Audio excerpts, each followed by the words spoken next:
for allowing us that time to get through the confidential stuff, to make it fully open for everybody.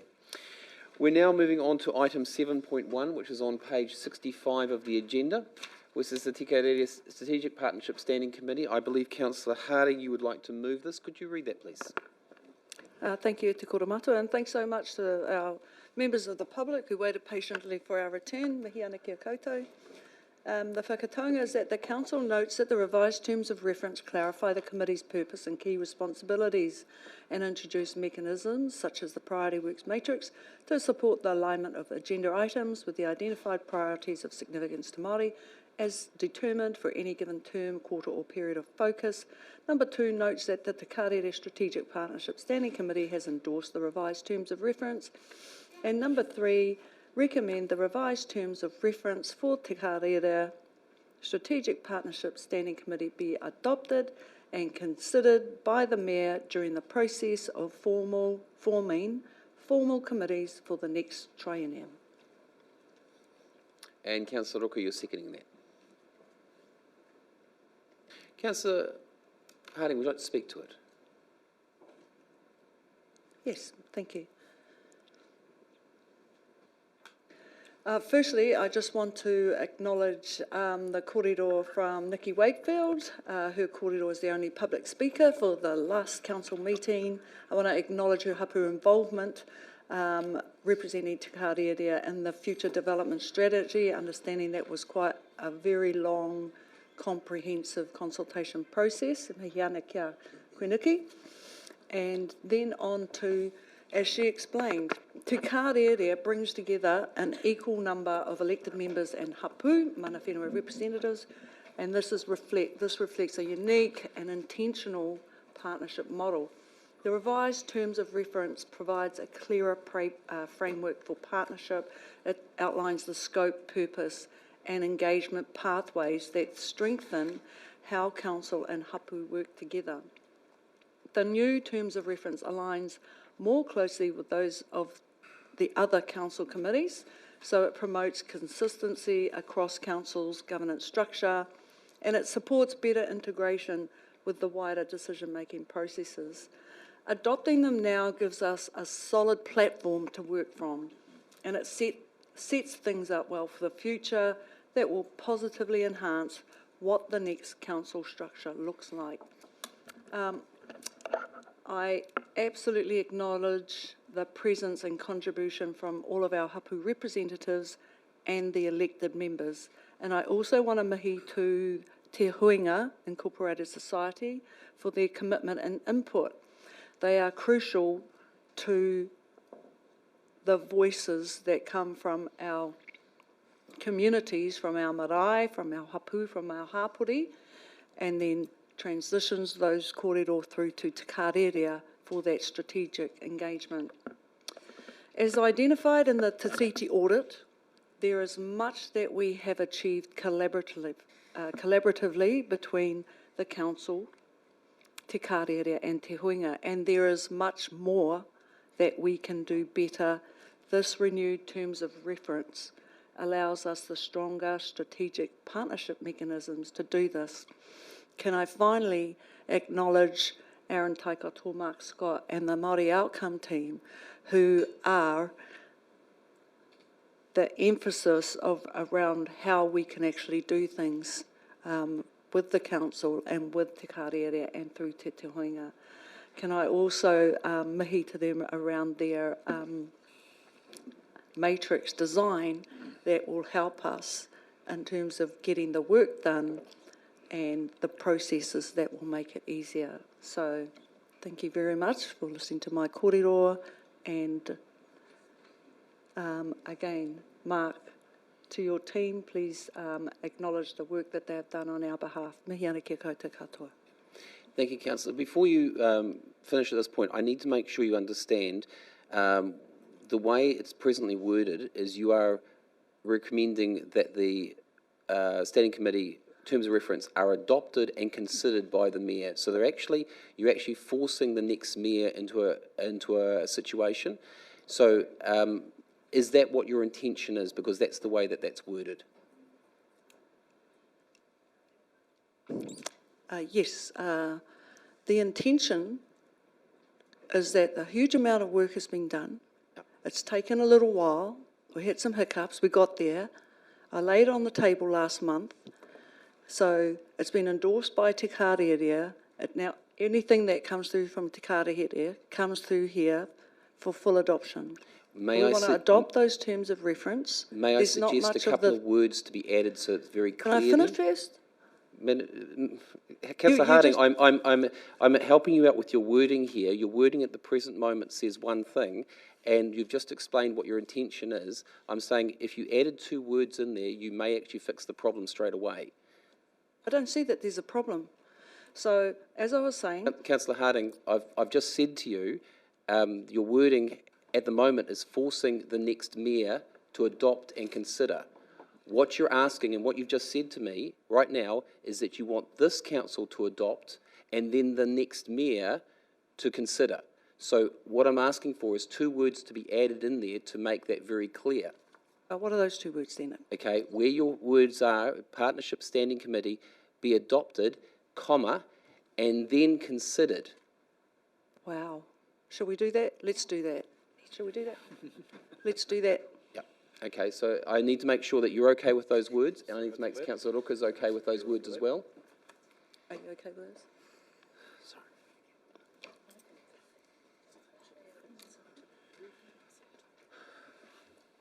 Oh, and the CE also wanted 2 words to be added for this term. However, it does make it quite clear when it says adopted, comma, and then considered. Thank you very much. Councillor Reid. Thank you, Worship. I was part of the group of councillors who were put forward by the former mayor to instigate and bring this standing committee to its reality. That was led by Councillor Hulse and ably assisted by myself, if I don't mind adding that in, and Councillor Cooper. That was achieved in a 6-month time frame. It was only achieved because we had the buy-in of hapu and iwi support. It is something that is close to my heart, and we need to protect it. We need to retain it, because if we do not have that strategic committee, we are losing 8 voices, and we can't afford to lose voices. We need to hear voices. We can't make good decisions without hearing those voices. So we've actually got a committee of 16 people, 8 of us from this chamber and 8 of us from the wider community. And without it, we're going to be a lot worse off. So I'm right behind everything that's on that wall there right now. And that is why we're here, is just to make sure that that standing committee has got the right terms of reference and it is set in place to stay with our district. So I just ask that everyone supports that around the table. Thank you. And Councillor Peters. Thank you for your words, Councillor Reid.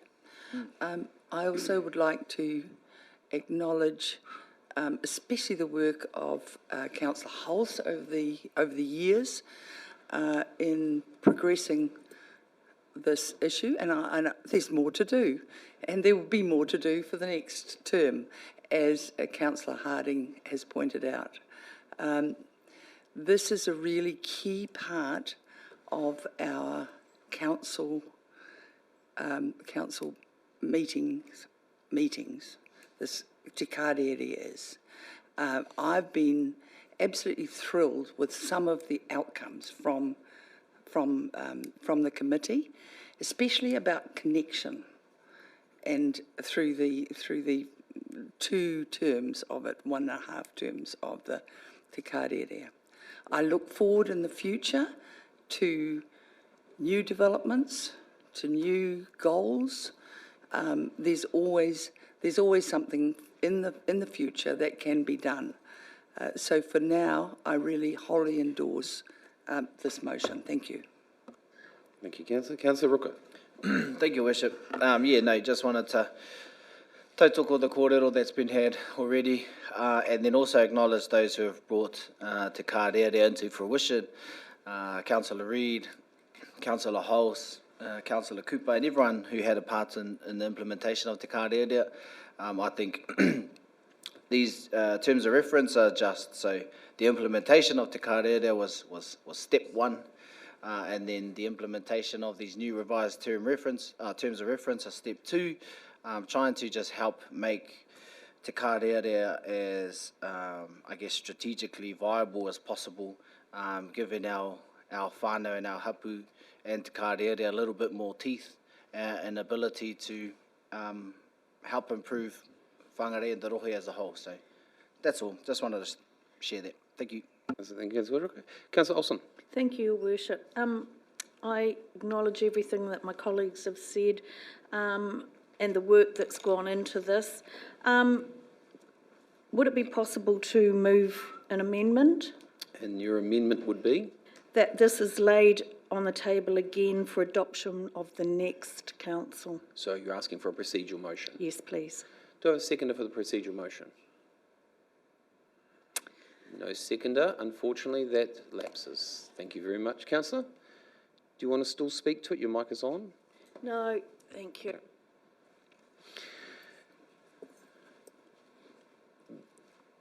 Councillor Hulse.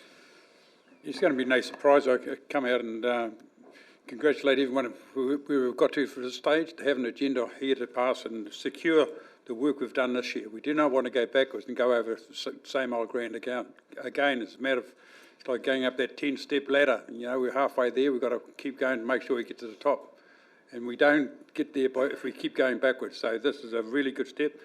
And I just want to congratulate Deb for the work she's done, Councillor Harding, sorry, for the amount of work she's done in the background to get this, up to this stage. And also to Mark and Aaron, it's really, really good work. So thank you very much.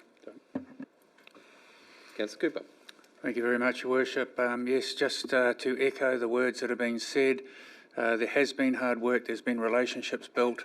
I believe those relationships are strong, but they need to be continued, as everyone else is saying. So I fully support this motion and also acknowledge the work of Councillor Harding as the Chair of Te Kārearea, also Councillor Hulse on this day of all days when he is about to leave us as the Deputy Chair in the role he's played. Thank you. Councillor Connor. Thank you. It's been a privilege to be on Te Kārearea this term. It's been really great to be able to be involved in the space and spend time at the different marae around our district and actually be out there amongst it. It's been fantastic. We still have a lot to work on. This is a step along the path of building a better future that has been already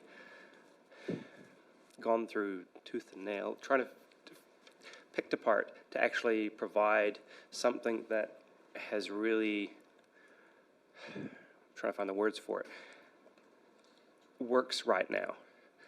We still have to work on it. We still have to create the team, and we'll see how the next council will proceed. But I'm supportive of it. I'm grateful for the team that have gone through so many questions that we've had to ask, so many spaces around our council that they have to deal with, and the team needs that support. The councillors that have been leading this has been fantastic. Deb has been in a great space and has really looked after us. Great to have Councillor Hulse in this space leading it away, and all the hapu reps that have been on the group as well. I'm just in full support of this, and I just want to say thank you for everybody who's worked along to get it to this stage. Thank you, Councillor. Just a note, as in per standing orders, we've had over 6 people speaking for the motion. Is there anyone speaking against? Okay. So for times of efficiencies, we're going to be quite conscious of this. Councillor Holmes and Councillor Mackenzie, do you have anything else to add to the talk? I was going to speak in support of it, but I'm taking I don't get the opportunity to do that. Is that what we're saying? No, I'm not. I'm just saying that have you got anything else to add? Because at the moment we've had, according to standing I think orders, this is yeah, I do, actually. I think this is a fundamental piece of work for this council, and I've also been honoured to be part of the Tika Strategic Partnership. And I want to put on record to thank Councillor Harding as well. She's operated under very difficult circumstances sometimes, trying to get things on agendas. And I know that she cops it from all sides. And I'm very conscious that she's handled that with great grace and composure. And I want to pass on my personal thanks to her. I also want to say that the staff have tried to guide us at every step of the way through this, and it's not always been easy for them as well. So great work there. In closing, as I won't be here next time, I would just urge the new council, whoever it is, to not just talk the talk, but to walk the walk. We have got to empower this committee to actually get stuck into some of the more meaty issues. So great start, but we've got a lot more to do. Thank you. Councillor McKenzie, do you have anything else to add to this? Yeah, as well? just a side note. It's a bird of the year at the moment, and the Te Kārerea is currently winning with 4 days to go. I've publicly endorsed the Te Kārerea, and so put your votes in, people. Make your vote counted. Not quite according to this agenda item, but the point has been taken. Councillor Harding, would you like your right of reply? Thank you, Te Koromatoa. I wanted to save my right of reply so that I could acknowledge our Deputy Mayor as our Deputy Chair for Te Kārerea, Councillor Phil Hulse. You've been a great mentor. You've given me huge advice and guidance on the standing committee rules.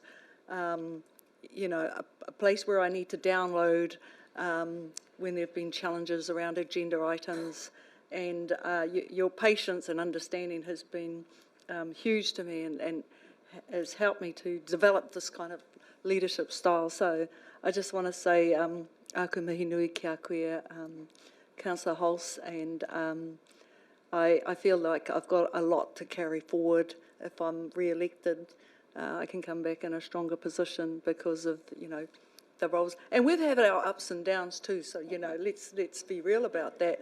And but they're growing, they're growing pains and, you know, sharing, and that is how we grow, isn't it? So, yeah, we'll see you out there some more, but you'll probably be receiving phone calls from me anyway. But ka mihi nui ki a koe. Thank you, Councillor Hulse.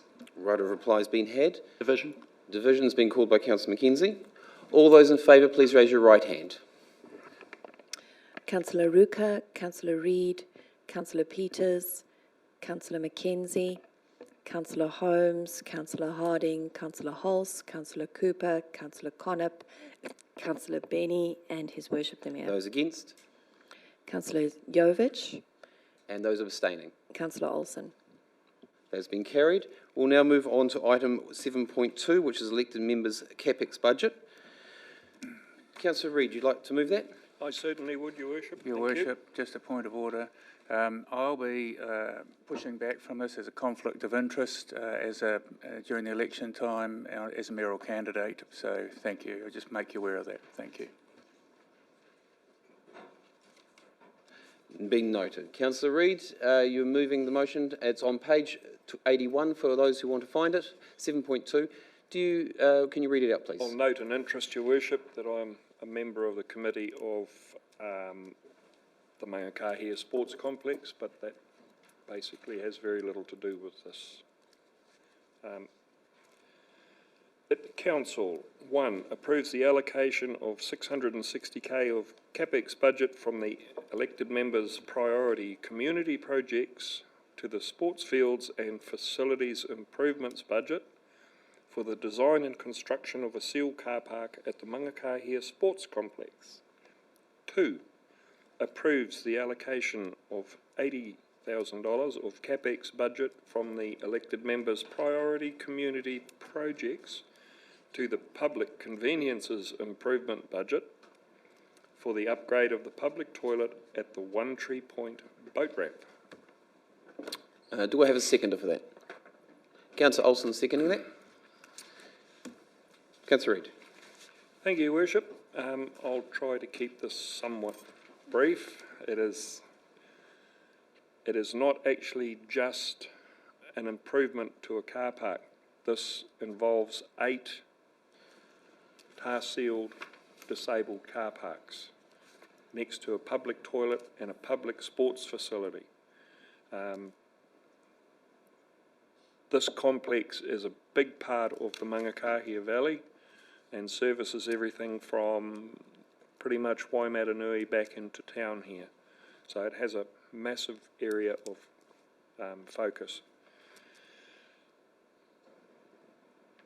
The toilets at One Tree Point boat ramp, I might actually leave that piece for Councillor Holst to elaborate on. It's in his patch and I don't want to go stealing his thunder on his last day. That is the last thing we need, is Councillor Holst thundering. So these projects are part of a community benefit that fall outside of our normal parameters of business. They do qualify because they are part of a well-off scenario or fund for the wider community, particularly around the disabled area, which is a massive focus for us at the best of times. And all I can do is just fully endorse both of these projects.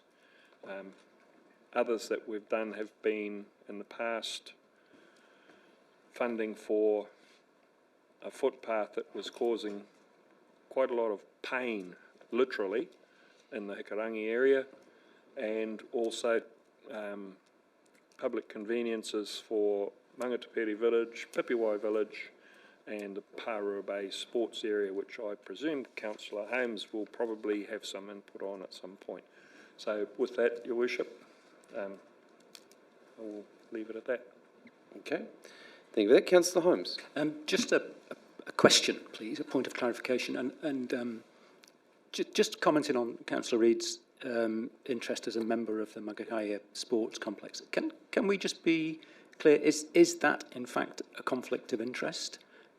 Because I'm conscious that Councillor Reid volunteered it, quite rightly, but that, you know, with all due respect, and it's not, you know, because I like a lot of what's in here, but in order that we're procedurally correct, is that not a conflict of interest for Councillor Reid? That is up to them to determine their conflicts of interest. At this present moment, he's determined that he has an interest, not a conflict. If I could qualify, Your Worship. I'm not a member of the Whangarei Sports Complex. I'm a council appointee to the committee. My apologies. I was reflecting what you said, Councillor Reid, in which case that's answered my question. Thank you. Okay. Any other discussion? Councillor Connor. Thank you. I'm going to continue with my disagreement with this fund. I have absolute support for the projects that are in it. I have no issue with that.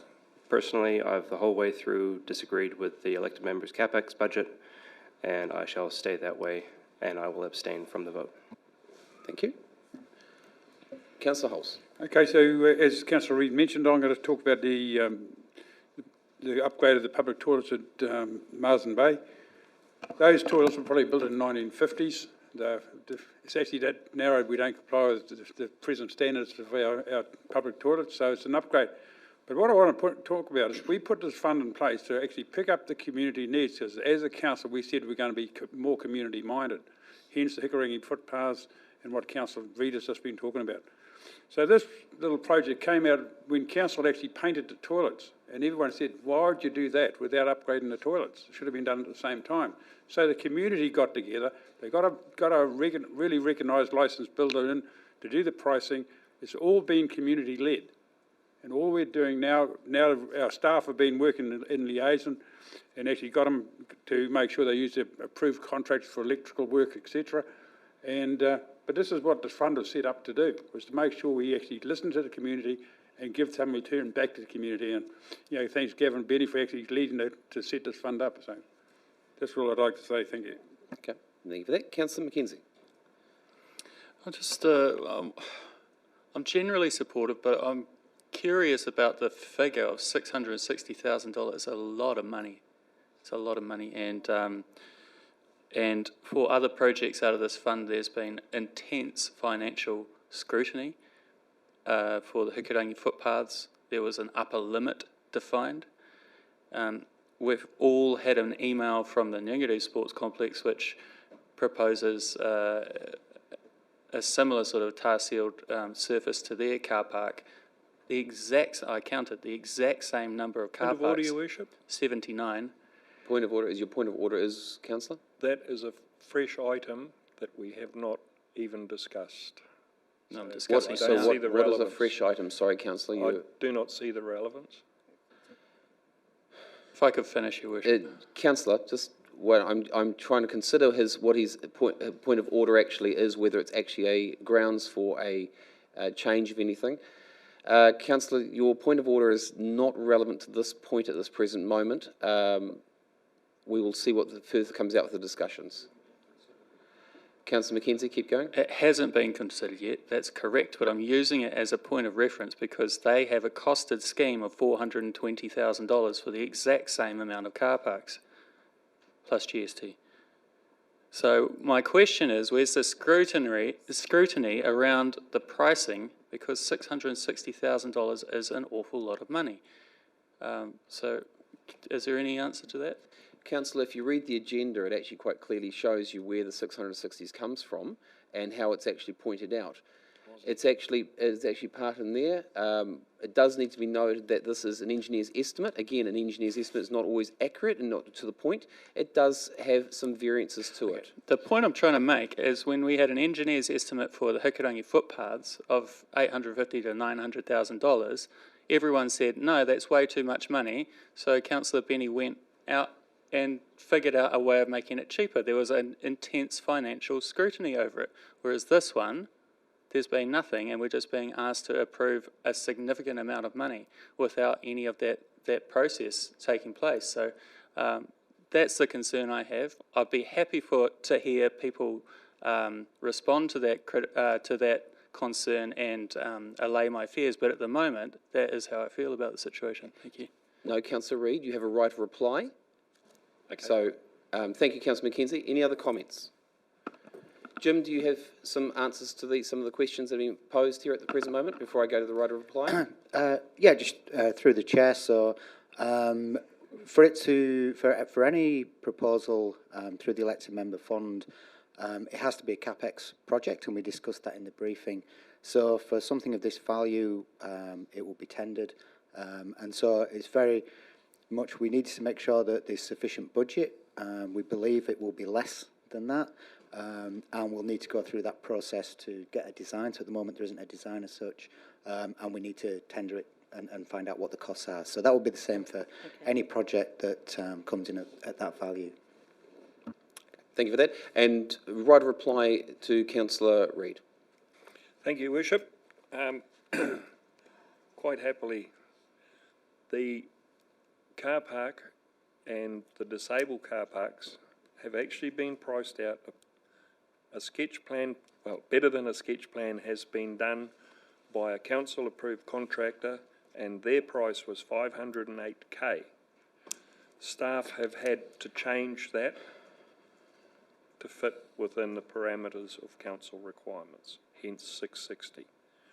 The toilets at Ruakaka were 65, but to meet the parameters of council requirements, they've had to go to 80. Very simple answers. All they needed was to be asked.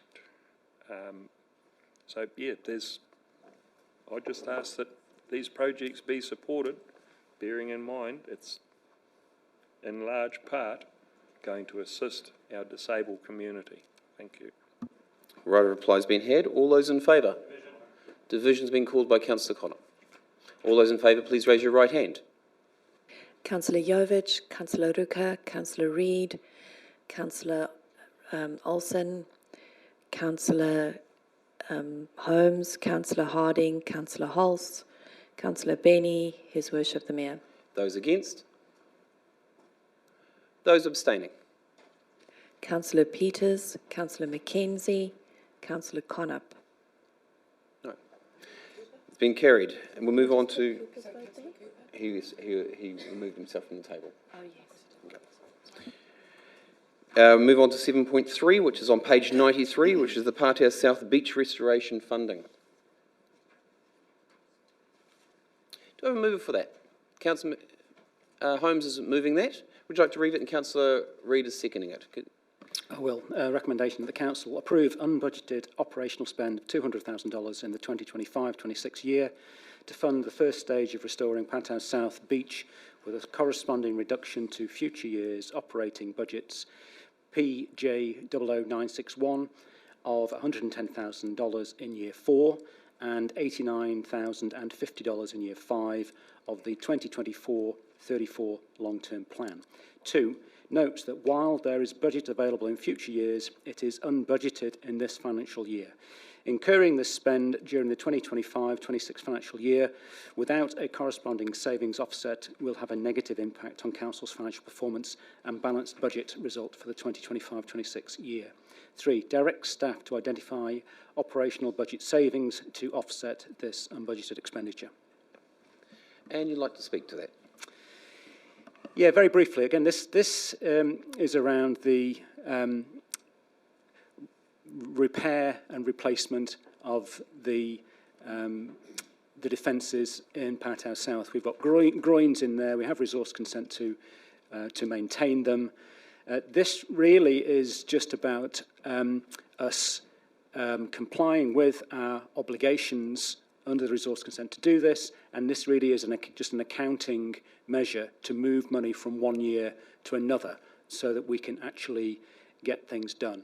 You note in point 2 there that if we don't find the offset, then there will be an adverse effect. I've got confidence that the staff will in fact find those savings, so this is a net effect on the bottom line. So I'd encourage you to support this, please. Thank you, Councillor Holmes. Any other comments? Questions? Councillor Hulse. Yeah, just as a member of a ward that's got a lot of coastline, just a number of questions for clarification. Who actually put the groins in, and where does the NRC fit into this? Because they're responsible for anything about our high tide level. So what's the involvement of the NRC in this? Very good questions. I think, Jim, you will be in the hot seat answering this. Yes, so this was initially consented in 2003, I believe, these works, and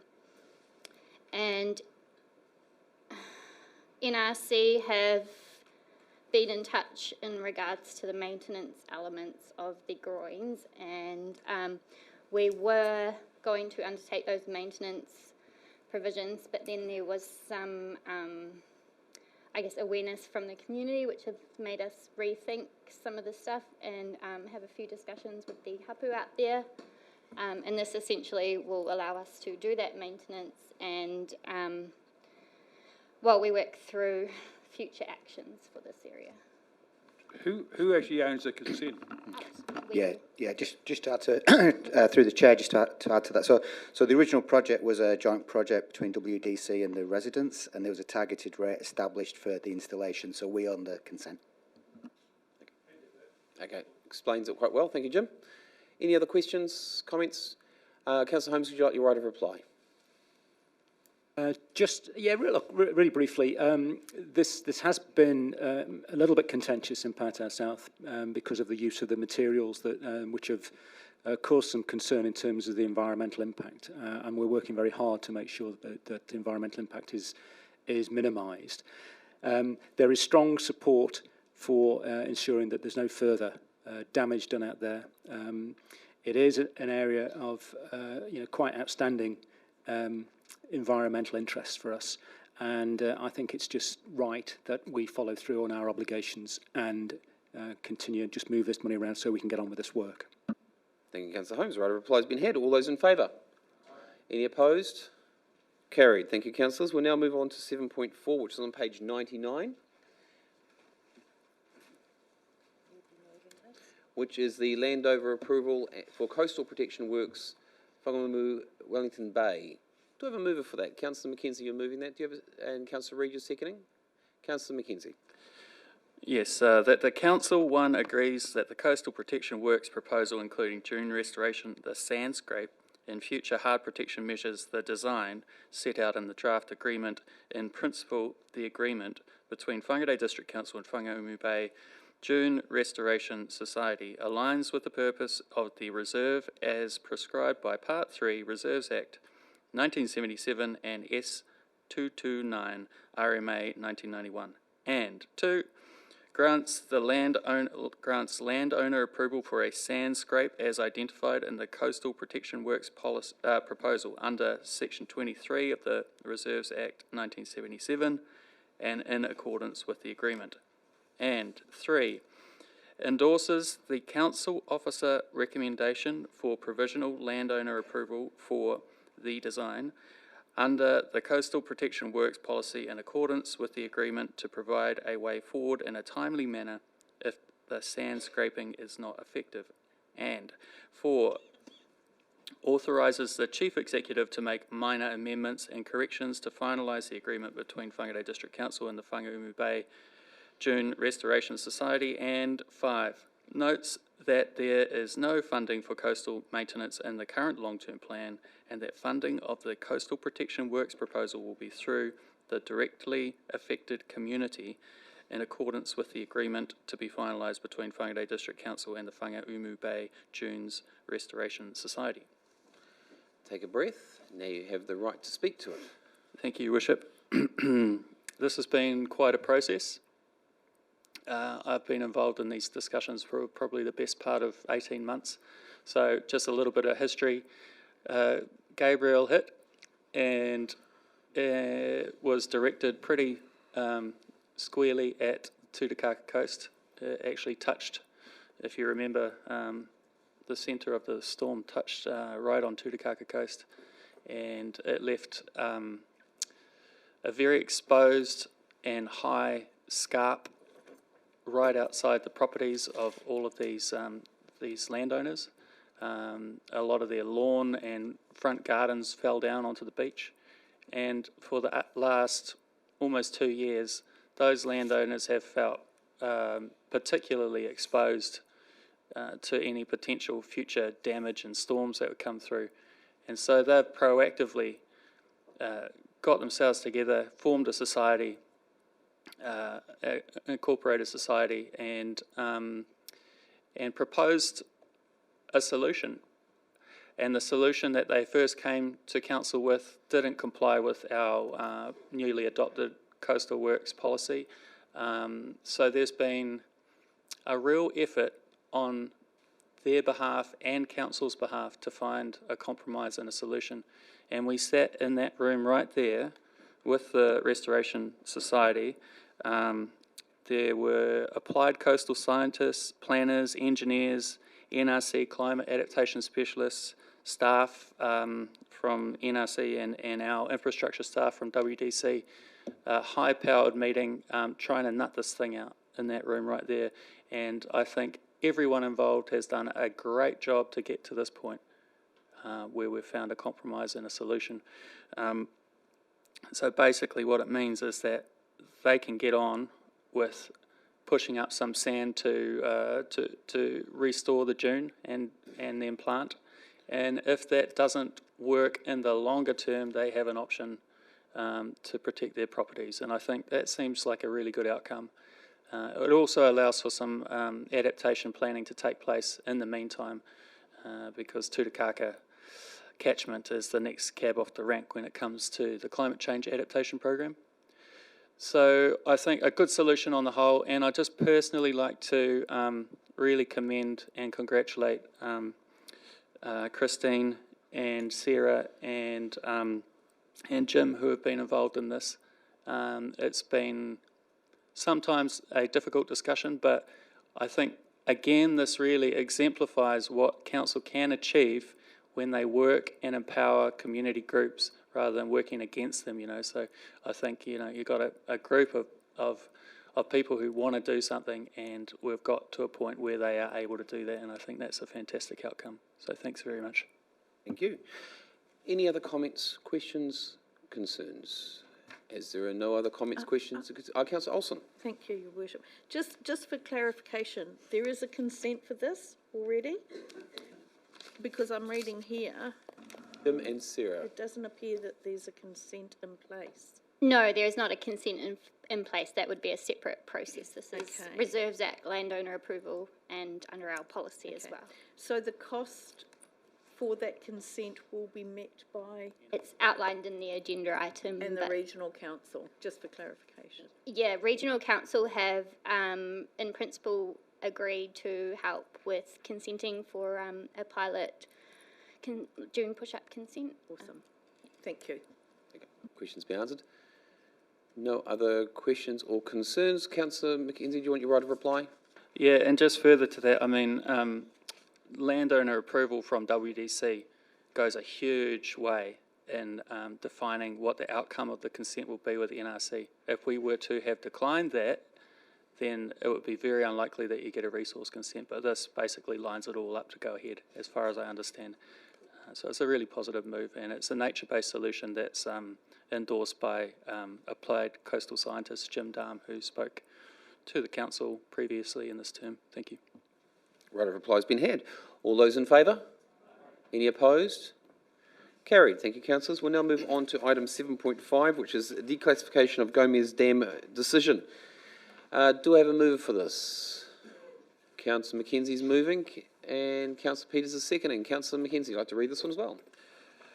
Yeah, grateful for this one being somewhat shorter. That the Council 1 approves the removal of Gome's Dam such that it is no longer classified as a dam. And would you, since it's been seconded, would you like to speak to it? Just briefly, I mean, I think the paper speaks for itself.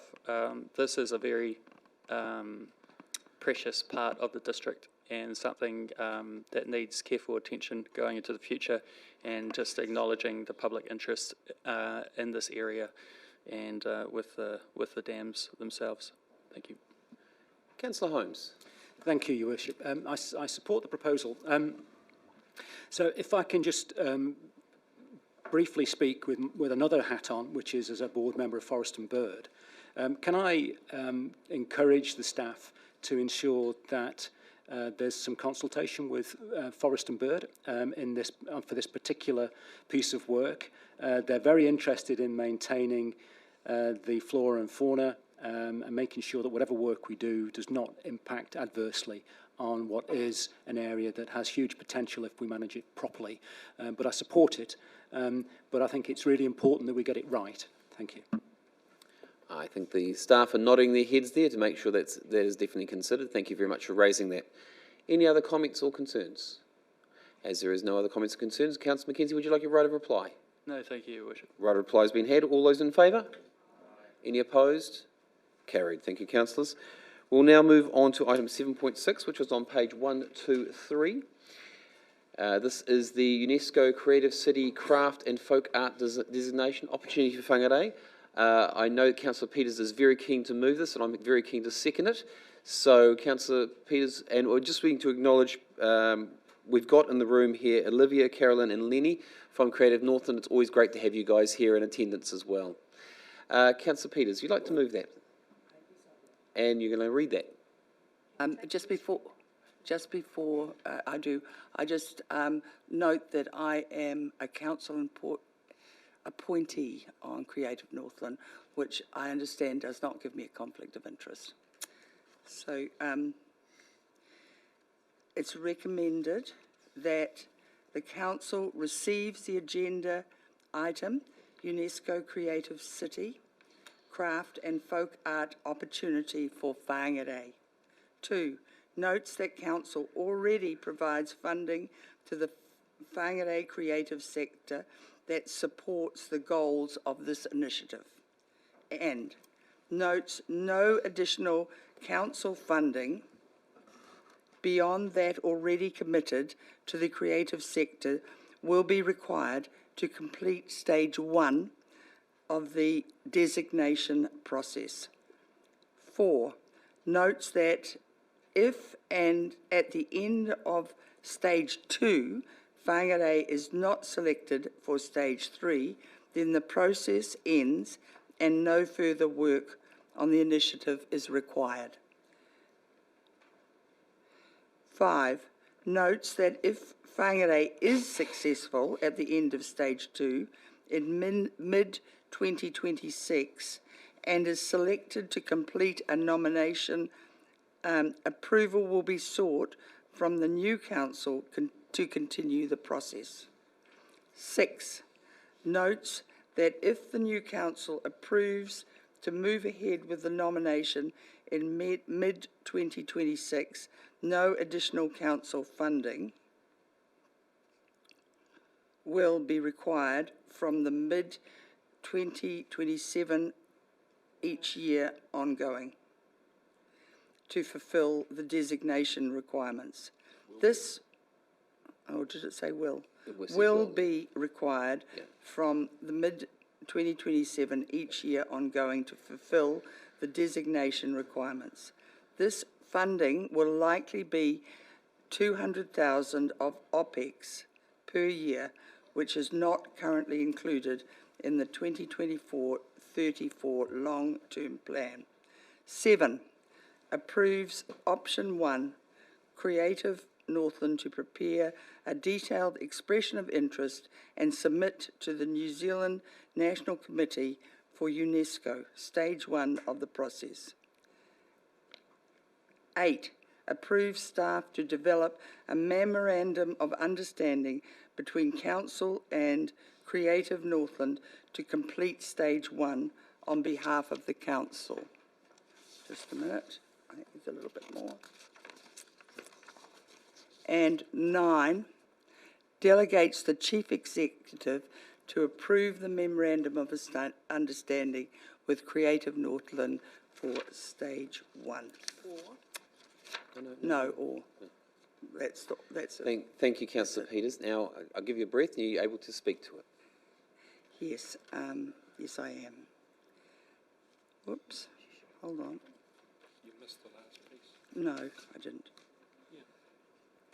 No, that's a contrary. It's important that we pass this today because it's important to start before Christmas. Otherwise, the time for submissions becomes compressed. And I'd like to point out the advantages on page 127 for us to engage in this. These key strategic benefits include global recognition, Māori and economic development, funding leverage, regional impact, Northland-Auckland collaboration, really important, alignment with Council strategy. I think the advantages of attempting this with Creative Northland are high and need to be pursued. We are very lucky in Olivia and her team to have so much energy to progress this on our behalf. So I recommend it to you all. Thank you. Okay, Councillor Peters has moved that. Do we have any discussion, any comments? Councillor Connop, yes? Thank you. Totally support what Councillor Peters has already just said and mentioned. This is a fantastic opportunity for us to actually put us on the map, hopefully again. From a piece of news that the Mayor shared with me yesterday, stating that Whangarei isn't even in classified any arts kind of creativity because of galleries or whatever. And yet, if you look on, even on just museums and the creative parts that they do in the, in TripAdvisor, we've got 2 in the top 10, which is just a scratch of what we actually have. To be able to advertise to the world what we have, the communities, the art base, the creativity that so many give so willingly, passionately of their own time and effort. Hopefully we manage to actually scratch into this and actually compete with the other space that is going up for this as well. And I really hope it works. And if not, we've taken a leap and we've moved forward regardless. Councillor Jovic. Your Worship, no issues with this. It's just surprising that in terms of the importance of what this is, in terms of our cultural side of it, is that TK only has a briefing on this in April 26. And in terms of some of our agendas and that, it's always that iwi and hapu consideration is taken into account.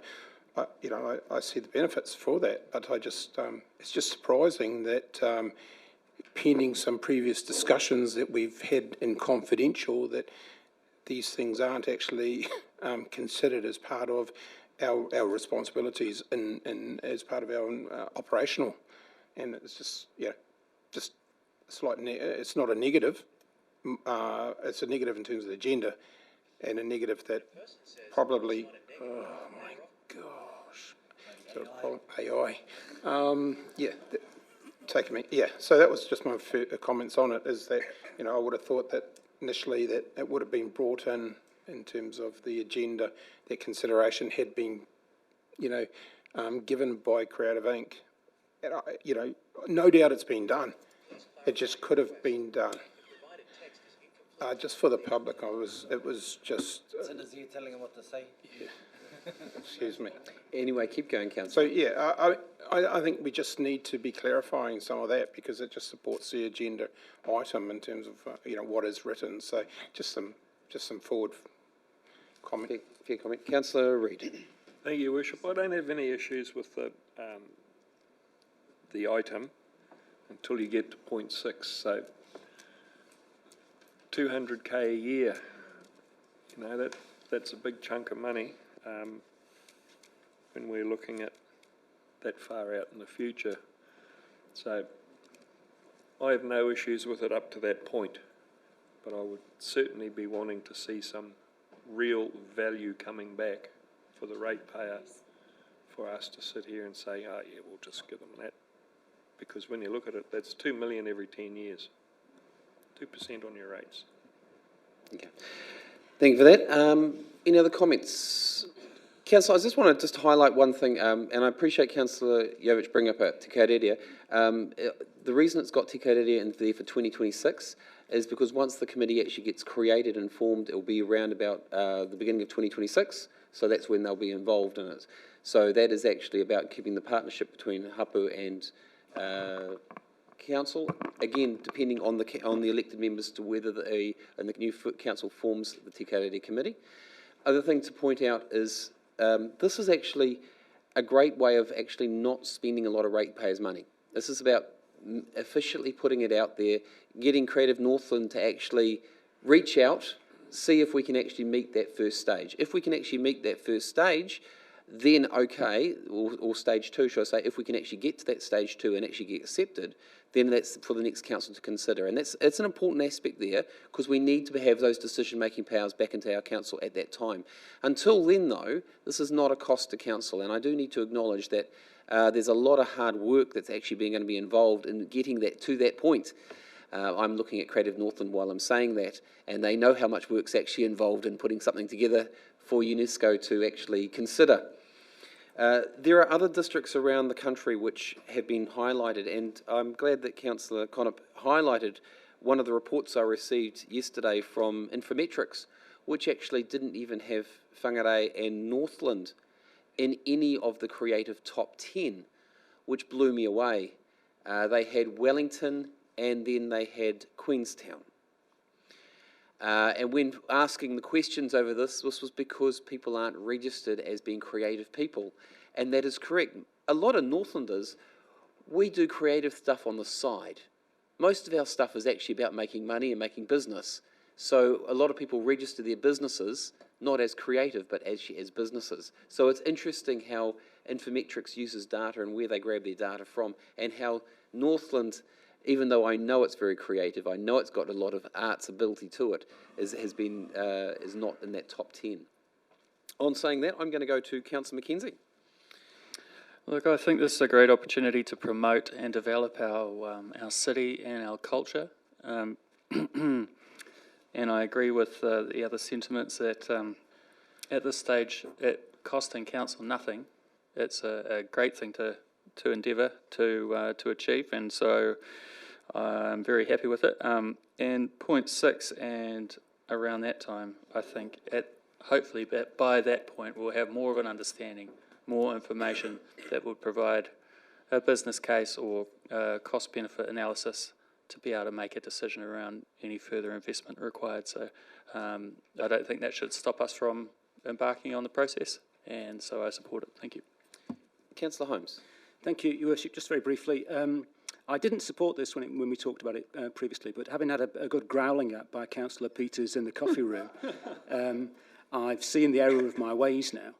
And to pick up on your point about, you know, we're a very creative sort. You know, you may not think so, but I'm also very creative. I crochet all my own waistcoats, which I was going to wear one today, but they're in the wash. So I'm going to support this, Councillor Peters, and I look forward to your congratulations later.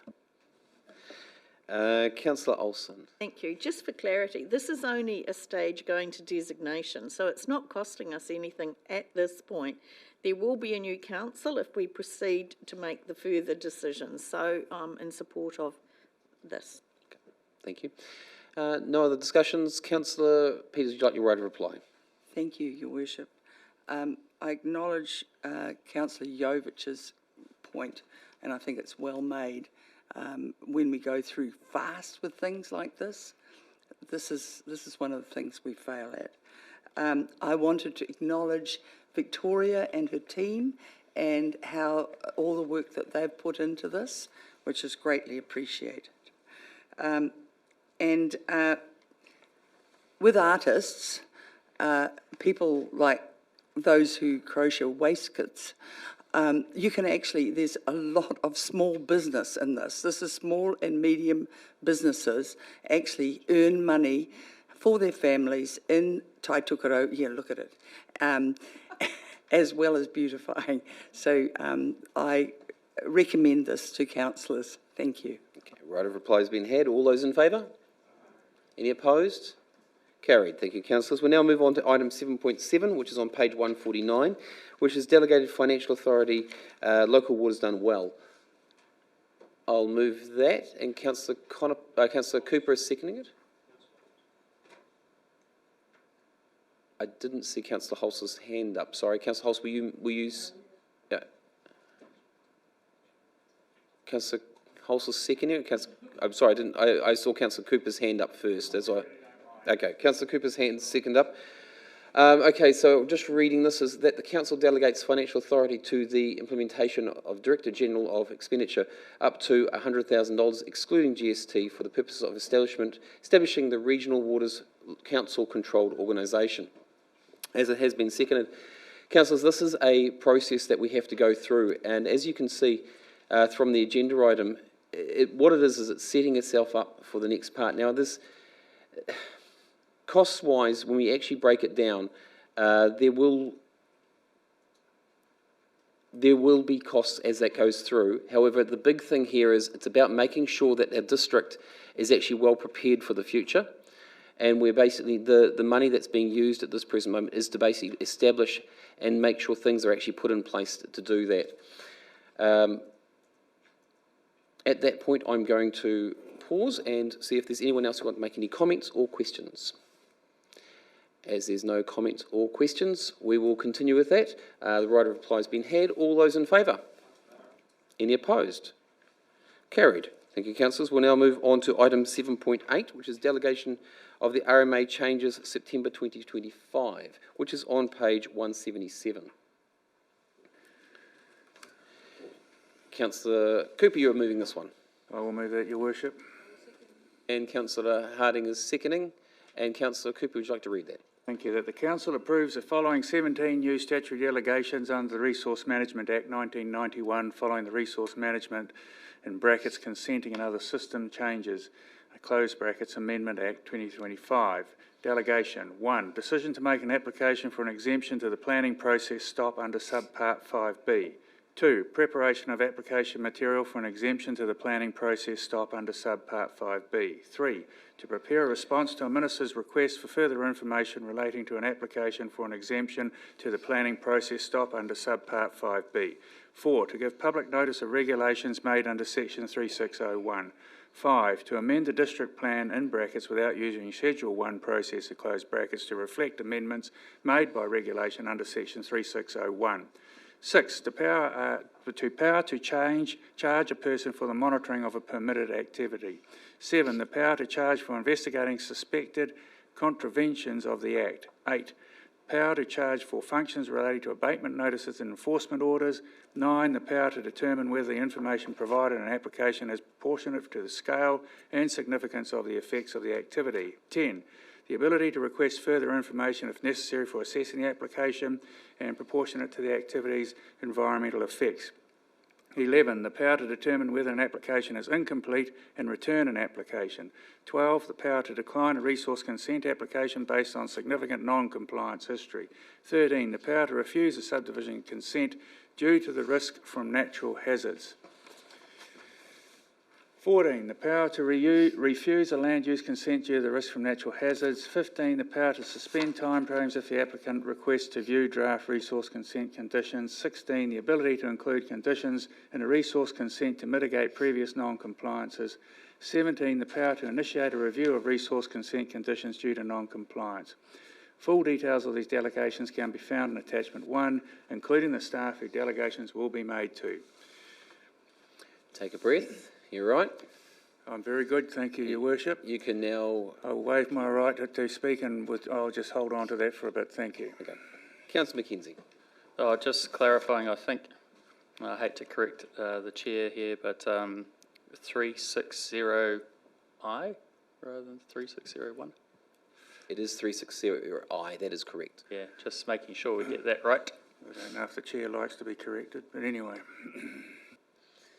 That's all. Thank you. Any other discussion, comments? Yes. Councillor Thank you, Your Worship. I find it somewhat unusual when the government said they're going to streamline the RMA Act, and here we are asked to include 19 different additions, 70. So initially, I'm going to vote against it because I said if the government is signalling they want to reform, why would we add things at our council until the government sorted out what they want to do? It's contrary to, I feel, good governance. I think the delegations have been widened and widened and widened, and I think councillors are getting caught up in some of those delegations we're offering out at the moment, and some of those need to be reviewed. Thank you. Through the chair, I can respond if you'd like. Yes, please. So these delegations relate to the recently enacted RMA Amendment Bill 2, the Consenting and Other Systems Changes Bill, which now forms part of the Resource Management Act that we are working under as consents planners and as district plan makers. In order to ensure that the staff can continue to do their job processing resource consents, monitoring resource consents and undertaking compliance activities, as well as our work in the district plan space, there's a requirement for the staff to have delegations under the new parts of the RMA that have been introduced by central government. Hopefully that answers the question. It's a very planned answer there. Well done. Councillor Mackenzie. Your Worship, just on that, doesn't mean to say I have to accept that. Okay, Councillor Mackenzie. Yeah, I'd just like to make the point that, and I think it was touched on, that there's the planning process stop orders in place, and that's preventing us from continuing with work, a lot of work that's been done on some district plan changes. And so what we're doing here, is my understanding, is we're applying for exemptions to that stop order so that the work can continue. Is that a fair summary? That is correct. Yep. Yeah, and I think, that's super important. Otherwise, we're just stopping work that we've spent heaps and heaps of time and effort on, and is actually in line with what the government's trying to achieve. It's just that they put a stop order on district plan changes, and there is a process of applying for exemptions to continue, and that's what we're doing. Yeah. And Councillor Mackenzie, you have highlighted on it, and I probably do need to comment on that. This is again making sure that our legislation matches up, and there is a whole pile of legislation which is coming through from central government. This is how our staff are actually able to respond to those consents which are already in play at the present moment. And that's the big thing. It's about dealing with them. At the same time, it's also about preparing ourselves for when the changes actually happen as well, and making sure that we're on top of it. So it is about making sure things are working together. No other comments on that. Councillor Kirby, do you want your right of reply? Very quickly, I think this is about efficiencies and it's been well explained. Thank you. Okay. replies been had. All those in favour? Any opposed? I'm opposed. Could I have a recorded, please? And Councillor Hoss would like it recorded against. Absolutely. Thank you, councillors. That's been carried. We'll now move on to item 7.9, which is on page 183, which is in relation to the provisional local alcohol policy updates and options. Councillor Hoss, you've got your light on. Are you moving this? No, you're not moving this. Okay, Councillor Cooper, you're moving this. I'll move this, Your Worship. And I'll second that. Go for it. That the Council resolve to abandon the provisional local alcohol policy under Section 84(1)(d) of the Sale and Supply of Alcohol Act 2012, noting that Section 84 of the Act only continues to apply to provisional local alcohol policies in train as at the 30th of August 2023. Instruct staff to notify the Alcohol Regulatory and Licensing Authority, the appellants and other interesting parties of the abandonment of the provisional local alcohol policy. And you'd like to speak to it. Thank you. I think for the sake of those in the audience and people interested, through you, Your Worship, ask the staff to just go through this very quickly. I'm sure that I believe Dominic or Rainer will actually be able to explain it. I'm looking at both of them. I'm thinking Dom's probably able to explain one part and Rainer's probably able to explain the other part. But I'll go to Rainer first. Through the Chair, Council has clearly gone through a workshop on this, but I agree there may be further public interest in this. So the process of Council developing its draft local alcohol policy, which was then adopted and became a provisional one, has been a very long, difficult road of no making of Council, but rather the legislation and the appeal process.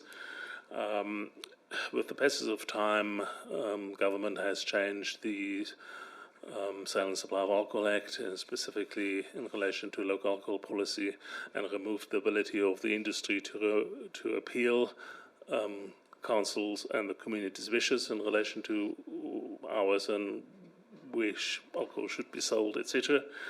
And this item really is trying to tidy up and draw a line under that 10-year process to abandon the current provisional alcohol policy and for the new council to decide whether it wants a new policy, and if so, under the new Amendment Act, which then provides, as I said, no further appeal processes and therefore no costly litigation through the courts.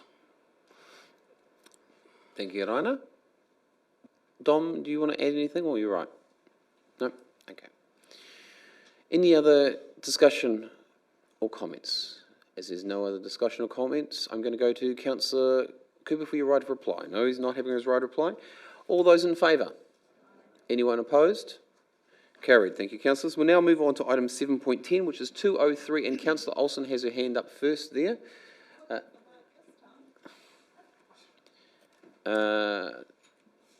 And you'll have to read that. And do we have a second? Councillor Ruka is definitely seconding that one. This is, just so everyone understands, this is on page 203, which is the temporary road closure for the Whangarei Centre Parade 2025. Councillor Olsen. Right, the recommendation is that the Council, 1, approves the proposal to temporarily close the following roads to ordinary traffic for the Whangarei Centre Parade 25 on the following date in accordance with the Transport Vehicular Traffic Road Closure Regulations 1965, subject to event organisers providing updated proof of public liability insurance of the Chief Executive and General Manager of Transport and Community Infrastructure by no later than the 31st of October 25. Saturday, the 29th of November 2025, Hunt Street from Whangarei Lane Street intersection to Hunt Street Bank Street intersection. Period of closure 7:30 to 12 noon. Bank Street from Den Street roundabout down to Water Street, Vine Street intersection, including Hunt Street and Bank Street / Rust Ave / Cameron Street intersections. Period of closure is from 10:45 to 11:30 a.m. Cameron Street West from Bank Street intersection to Cameron Street Mall. Period of closure 10 a.m. to 12 noon. Rathbone Street from Cameron Street West to Laurie Hall Lane, including Butter Factory Lane intersection. Robert Street from Rathbone/Robert Street intersection to Walton Street, including Rathbone/Robert Street intersection, James/Robert Street roundabout, and John/Robert Street roundabout. Over the page. Period of closure, 10 a.m. to 1 p.m. John Street, from John Street Service Lane to Cameron Street East, including John Street Service Lane. Period of closure, 10 a.m. to 2 p.m. Cameron Street East from Walton Street to Cameron Street Mall. James Street from Cameron Street Mall to Den Street. Period of closure, 7:30 a.m. to 2 p.m. 2. Approves the proposal to temporarily close the side streets off the roads to be closed for up to 100 metres from the intersection for safety purposes. 3. Delegates the Chief Executive and General Manager of Transport and Community Infrastructure the power to give public notice of these proposed temporary closures, to consider any objections and to either approve, cancel or amend any or all of the temporary road closures if applicable. Well done. Would you like a quick breath while you just... Look, this is just, no cost, council. It's just a formality, really, and what pleasure this will bring is immense to all our communities. So it's a feel-good thing. Absolutely approve, support this. Any other comments, questions, concerns? No, there's not. I just want to say to the team, well done. I know it's a lot of hard work getting events organised, and I know there's a lot of time that you put in behind the scenes, so thank you very much for that time. Councillor Olsen, would you like your right of reply? Oh, I think everything's been said that needs to be said. Right of reply has been had. All those in favour? Any opposed? Carried. Thank you, councillors. We'll now move on to item 7.11, which is page 213, which is a temporary road closure for Taste Whangarei 2026. Councillor Olsen is again raising her hand for this, and Councillor Peters is seconding it. Councillor Olsen. Right. Recommendation that the council, 1, approves proposal to temporarily close the following roads to ordinary traffic for the Taste Whangarei, a multicultural food fair event on the following date in accordance with the Transport Vehicular Traffic Road Closure Regulations 1965. Friday the 20th of March 2026, Cameron Street from corner of John Street and Cameron Street to James Street. James Street from Cameron Street to Robert Street. Period of closure 2 p.m. to 11 p.m. 2. Approves the proposal to temporarily close the side roads off the roads to be closed for up to 100 metres from the intersection for safety purposes. 3. Delegates the Chair of Infrastructure Committee and General Manager Transport and Community Infrastructure the power to give public notice of these proposed temporary closures, to consider any objections and to either approve, cancel or amend any or all of the temporary road closures if applicable. And would you like to speak to it? Oh, just another great for the city. What this will bring in is immense, and it's just a great event. So, yeah, totally support it. Any other comments, questions, things? Just to say again, I know this is one of those events which is actually brings in a lot of our multicultural groups, and they thoroughly enjoy it, and the last one had town absolutely packed, and I know that this one's one of those ones that's going to continue with that, so well done to the team organising that again. Councillor Jovich? Yeah, sorry, just consideration for some of the tenants along there, just, we do have something like post office and that, That's a good question. What's the question's been done there, or discussions with them? Sorry. Yep, that's a good question to actually ask the team. Sorry, just before you go on, because we've had separate previous requests in the past, and there was no consideration or due correspondence with those tenants back then. So just. Yep. No, it's a good question to ask. Victoria, I'm guessing might be Alana, might be what? No, other side of the mic. There we go. So the question is, have the businesses in those areas been contacted and talked to about this event, and what considerations are being done about their opening times? Through the chair, so part of the the road closure process is always through public consultation. So the team will always goes out to the businesses, drops off a letter with our contact details for them to get in touch with us if they have any questions or concerns. That hasn't happened yet. Generally, it's part of the process to do that after council's given approval. If any objections are received, it then goes to the chair of infrastructure and the general manager infrastructure to be considered as part of the road closure and the delegations you give them as part of this agenda item. Thank you. My only comment there is we haven't learnt much. From previous agenda items, we had quite a bit with a health organisation that was opening, so just from consistency, though I'm in favour, I will vote against this because, again, we're not changing what we do in this chamber. Unsure what they're saying, but it's okay. I appreciate the comments. Your Worship, we addressed this previously, and the process that we went out to the tenants was questionable back then, and nothing has changed. That's clearly what I'm heading on this, is we haven't learnt from our mistakes. Okay, so thank you. I appreciate your comments there, Councillor, and I do know what the staff have just said is they will be, from the approval here, they will then be approaching the different businesses out there to make sure that they're included. Probably one question that needs to be asked, will you be also going to the property owners as well? Because sometimes the property owners get messages and the businesses don't, and vice versa. That would be right, but I would expect that. Yeah. I mean, it can be quite hard to figure out who the property owners of each individual building is. Like, we do the letter drop to the businesses that are there on the day and to the people that are there on the day. And if we know of like certain car parks that are owned by certain, like, is for example one on Vine Street that's owned by Hardcourts. So we get in touch with Hardcourts to let them know about the road closure. And we definitely do our best to get in touch with everyone that we know of. Councillor Peters. Yeah, I'm just speaking in support of Councillor Jovich, in that maybe there's something in the future that that our staff could do to get a updated a list of all the property owners and the shop owners that can be updated from time to time, so that this process is smooth. Point's been taken, and the team are going to pass that on. I'm happy to pass it on to the team. Brilliant. Thank you very much. Right, any other discussion? Councillor Olsen, would you like your right of reply? No, thank you, Your Worship. Okay, right of reply has been had. All those in favour? Any opposed? Would you like it recorded? Yep, Councillor Jovich, would you like it recorded? At this point, councillors, we've now moved on to the next section, which is 8.1, which is the valedictorial speeches.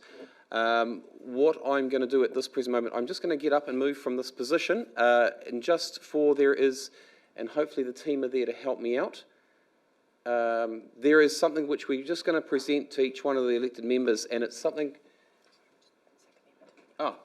Before I do that, I need to move and second those. So I will move that we do the valedictorial speeches. Councillor Mackenzie was second on that time, so he beat you on that time, Councillor Olsen.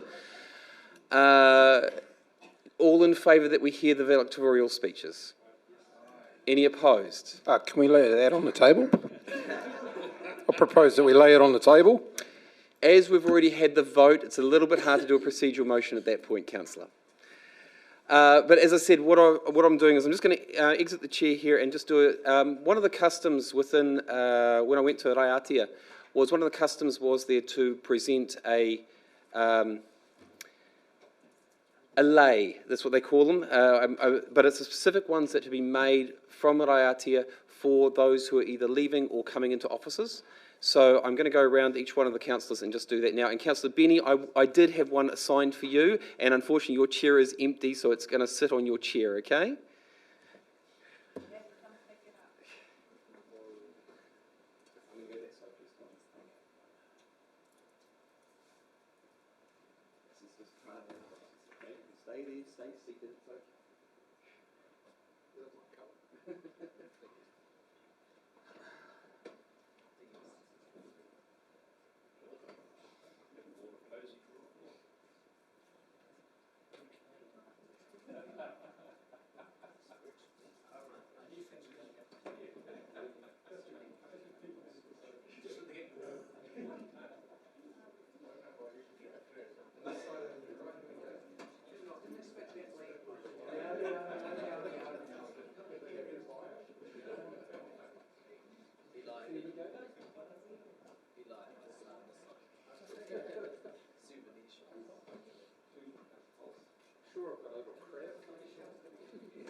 These, just so you understand, these are actually made in Raiatea, and they're made by the people there. They are very, very special. Some of the people who actually came across from Raiatea, which we signed our sister city with, they actually make these by hand themselves. So they're actually, there's a lot of love involved in actually making them. So, and for those who haven't received one before, hopefully this is a special gift that you'll take away with yourselves. I know that my wife and I, and know also our Māori Outcomes team, really did enjoy the experience. So this is just a little part of that Raiatean experience that we had. Our first valedictorial speech is going over to Councillor Holmes. We do have a lectern over here if you'd like to use it. You can. Some people don't like to have their back to people, so that's why I thought if you'd like to use that.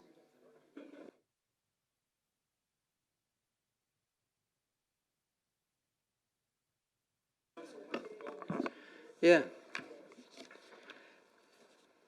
All right. I was going to make some crude comment about getting laid by the mayor, but I won't. But I did. There you go. I did anyway. Your Worship, fellow councillors, past and present, good to see my predecessor in the audience here, Greg, staff, members of the public in the chamber, and those online. My partner reminded me this morning, just as we were having breakfast, actually, she said, don't forget, you're not as funny as you think, which were wise words. And so I'll do my best to save you from the worst of my English sense of humour, and I'll try and stick to the script. It's with both gratitude and immense humility that I take this opportunity to say a few words as departing councillor for Whangarei Heads Ward. I'll keep my remarks short, as I'm sure you know I'm just the warm-up act for the main act, which is quite rightly focused on Councillor Phil Hulse and his exceptional service to our community upon his retirement after 33 years. Phil and I have not always agreed on everything, but I will say that he's always been there when I needed his help and advice, and he's always turned out when I needed my hand held on things. And I'd just like to thank you, Phil, for your support in that.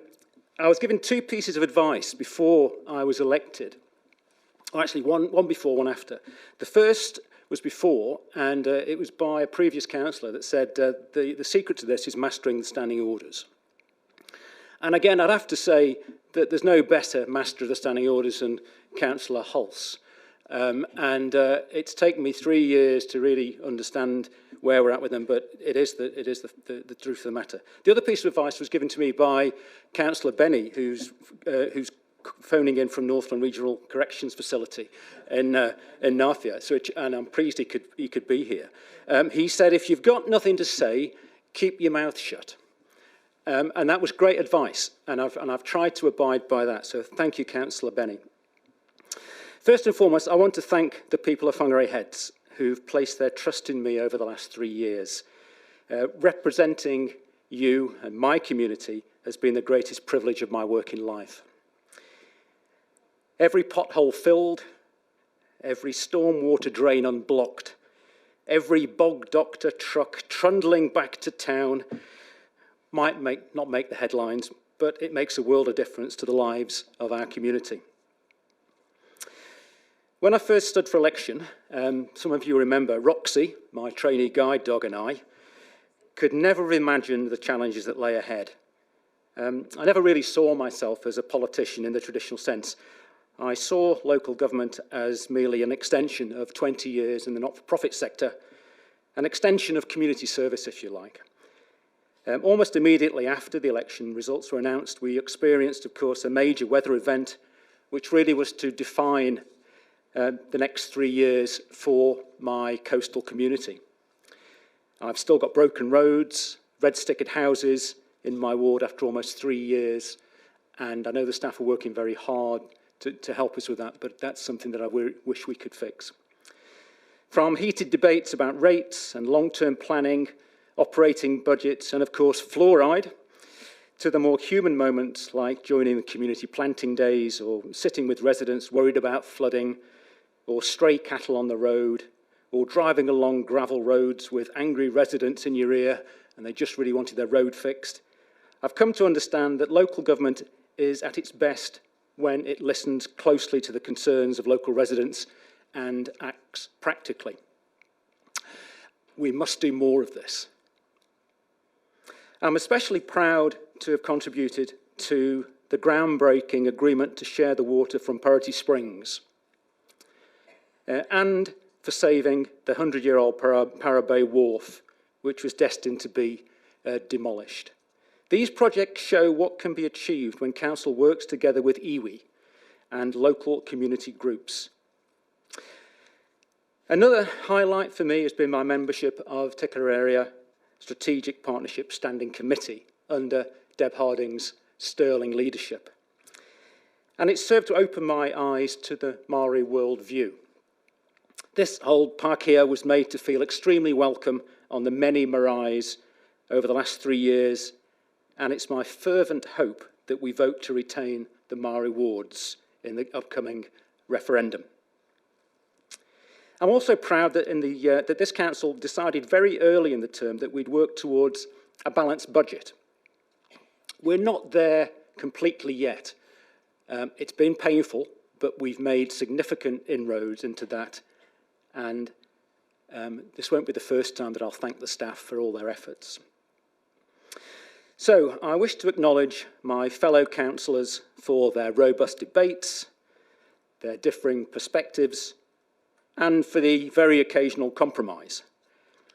There have been plenty of laughs and a few tears along the way and a few thumping of tables. Yes, Councillor Olsen, I'm looking at you. Democracy isn't always simple or straightforward, but it is always worthwhile. To the staff of Whangarei District Council, the GMs, the engineers, the planners, the customer service teams, the Parks and Reserves crew, and many more, I want to thank you. The work you do, often behind the scenes, keeps this district moving and thriving. We've got some great staff who do an amazing job, often in challenging circumstances, despite the efforts of elected members trying to micromanage them. And to my partner, Marie, who had the good sense not to turn up today, thank you for your patience, for enduring long evenings of meetings, for reminding me when it's time to step away from council papers and to spend time at home. So a couple of reflections. I'm going to go over 5 minutes, and I'm sure I'm going to get the bell rung on me in a minute. If there's one lesson I take away, it's that local government is not perfect. But despite its faults, it generally serves the people well. It'll come as no surprise to learn that the fluoride debate was the defining moment for me in my short term on council. Strongly held personal views were robustly articulated, often in a highly charged environment. I won't lie, it was occasionally intimidating and often unpleasant. I remember being reminded by a member of the public who was present in the chamber during one of these heated debates, don't forget, we know where you live. I hope this was a precursor to the delivery of a cake, maybe, or a box of beers. I'm still waiting. I also experienced our staff being subjected to extreme pressure on occasions in this chamber. And I know this has had a significant impact on staff morale and ultimately on my decision not to seek re-election. I'd urge the Mayor, whoever the Mayor may be, and the CEO to ensure that this behaviour is addressed in the next iteration of this council. I believe that this council has become polarised, sadly, and somewhat tribal over the last year, with two distinct camps emerging. I read in the media that one half of the divide was the kind of woke resistance. And this got me thinking, am I woke? Well, I'm about to out myself. As a left-leaning, EV driving, Guardian reading, tree hugging, muesli munching, sourdough baking, Birkenstock wearing beekeeper, I'm proud to be woke and I'll own that. Thank you. Despite this, local government is where decisions touch lives most directly. Rates and local bylaws may seem dry on paper, but they shape the roads we drive on, the parks where our children play, and the future of our shared environment. As I leave this impressive chamber for the final time, and I promise you it will be my final time, I encourage the new council to be brave and to be courageous. We need your courage to protect our natural environment, to plan for sustainable growth, and to honour our obligations under Te Tiriti o Atangi. My hope is that decisions will always be made with both fairness and foresight. I also encourage the incoming council to be open and transparent in the way decisions are made, so that Whangarei remains not only a place where people live, but a place where they thrive. Finally, I want to thank the people of this district once more for the trust that you placed in me. It's been an honour to serve. I leave with fond memories, not a few scars, and immense respect for everyone who works to make local democracy real. Kia ora, folks.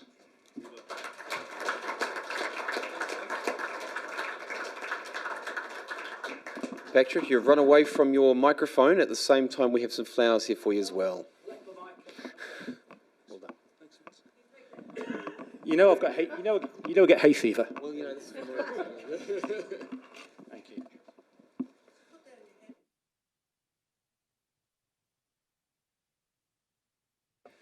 Our next speaker is the Right Honourable Gavin Benny, and he is not in a prison cell, as people like to allude. Councillor Benny, you have been here 8 years. Would you, your time for your right of reply or valedictorial speech? Yeah, I wish I had given that advice to Councillor Holmes to a few other councillors, especially today. But I wasn't sure how I was going to approach this today. I'm going to wing it a bit and see where it goes. In 2017, I was elected via a by-election. On day one, I was walking across the Forum North car park, and I saw two young guys running towards me who had just done an armed robbery of the National Bank. I chased them over the Lovers Lane Bridge, which is considerably different now than it was then. And on the bridge, they pulled a sawn-off shotgun on me. We had a bit of a standoff, and they went their way and I went mine. Welcome to council, day one. I remember Cheryl Mai at the time saying, "Who the hell are you?" Through my 8 years in council, I can honestly say that this is the most frustrating job I have ever had. At times, it is immensely rewarding, but the frustration remains. We have some wonderful staff and leaders, and when we work together, we can achieve great things alongside our community. I hope that sentiment is taken through to the next council. I am really grateful to have served 2 terms as Chair of Community Development, a role I have totally enjoyed. Working with Victoria and her team has been an absolute pleasure, and Victoria and I have always been upfront and honest with each other. I thank you, Victoria, for your service and for your time and commitment and for putting up with me and Carol. I believe I leave the Community Development Department in a better place. I hope so anyway. If there is one other message that I could reiterate, it is to empower the community through funding and support. I believe that is the answer to all our issues. Work with the community, not against them. Staff and councillors, get out from behind your keyboards, get out there and work with the community. It would be remiss of me to not mention the fluoride debate. The misinformation and untruths associated with that issue has caused division in this council and the community. Of that, there is no doubt. I am really proud of the mayor and councillors who stood up to be counted, along with my crazies, as I call them, who put their heart and soul into this battle. The bottom line is that we truly believed that it was unsafe for our residents. And the myth that we are putting some wonderful natural product in our water, which is going to miraculously fix our kids' teeth, is exactly that, a myth. I believe that one day we will be proved right, and I will watch the future with interest. But let's move along. That's enough about that. I believe as a councillor, I did things a little bit differently. I took staff and councillors out on site to meet the community. I introduced them to the people and tried to build relationships. I think I was partially successful. I still think that is the way of the future. And I'm proud of what I achieved in my time and how I achieved it. I was approached recently by a staff member outside by the lift. And he came up to me and he said, "You don't know me, but I want to thank you for standing up for the people." And I hope that that's what I will be remembered for, standing up for the people. That actually touched me more than I could think. Every councillor and mayoral candidate has the same goals in my mind: to be an enabling council. This election has been, in my view, a really ugly one, and that is a shame. I am concerned about the increasing rates and debt. Big changes need to be made, and we have started those changes. That needs to be continued. Let's be clear, the keyboard warriors on social media are driving an agenda. Be better than that. I believe the majority of the public want a stable council who work together. To finish, I understand Greg Innes is in the crowd there. I want to thank you, Greg, for your guidance and wisdom in my previous term. It went a long way. You and I worked together closely on a lot of matters, and I appreciate your support, your guidance, and your wisdom. And obviously, I can't let this go without acknowledging my mate, Councillor Phil Hulse. 33 years, what an effort. It's not just your time on council. It is your work ethic and passion, which is unrivaled. Experience is a huge attribute, especially in council. Your experience will be missed. Good luck for the future. My one regret about not being there today, instead of being in this cell, is that we won't have a quiet beer this afternoon, but be assured we will do that soon. For me, one door closes, others may or may not open. I would love to take some sort of role in the safety and future of this district, wherever that may be. I have thrown some balls in the air, and I will see where they fall. You may not have seen the end of me.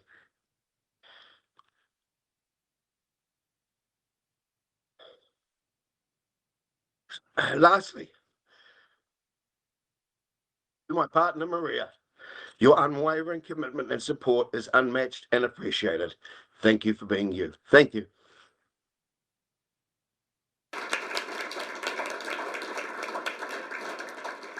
Yeah, thank you, Councillor Benny, and your words are very much. We're with you. I know you're not in a cell, but we're with you at the moment. And if you're here, you'd be getting a bunch of flowers as well, as with Councillor Holmes. Can we send him a file to get out? Gavin said I could have his flowers, so Gav. And I know that Maria would be appreciating those as well.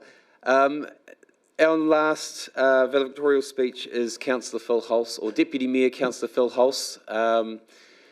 His 33 years, there was some discussion over whether it was 33 years or whether it was 32 years.